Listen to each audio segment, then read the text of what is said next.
because every religion is a way to arrive at God. Sort of a comparison, an example would be they're sort of like different languages in order to arrive at God. Ma Dio è Dio per tutti. But God is God for all. Pope Francis kicking off the most ambitious trip of his pontificate with Indonesia, the world's most populous Muslim-majority country, where his message centered on how different religions can coexist. The Pope stopping by the largest mosque in Southeast Asia. And if God is God for all, then we're all sons and daughters of God. Ma il mio Dio è più importante del tuo. But my God is more important than your God. È vero quello? Is that true? C'è un solo Dio lì. There's only one God, and each of us is a language, so to speak, in order to arrive at God. Qualcuno Sikh, Muslim, Indi, qualcuno cristiano, Indo, ma Christian. sono diversi cammini. There are different paths. Understood?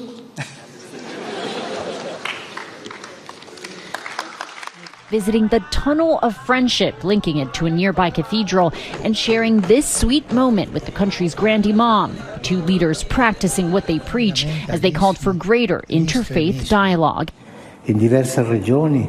In various regions, we see the emergence of violent conflicts, he said, which are often the result of a lack of mutual respect. A very important moral voice, Professor Chan, in today's volatile world. Dr. Hedges, perhaps we can bring you into the conversation as well. You know, Pope Francis came with a message of hope, and interreligious harmony has been a key theme throughout his tour. I think it's important to stress that this interreligious dialogue is not just a feature of the Pope's visit here in Southeast Asia.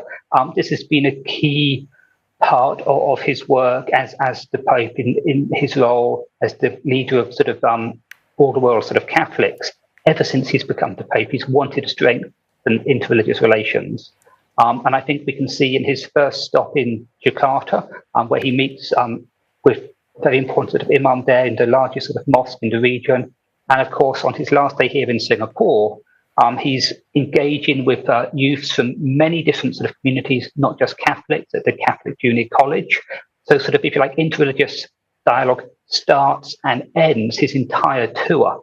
So he is, in fact, a world leader and someone that one should listen to. I was quite struck, for instance, in his January address, I saw that he said he was concerned with escalating crises in the world, and that he was concerned that World War III seemed to be fought piecemeal with so many conflicts growing. So that startled me a bit. We want peace for the world, especially for the poor.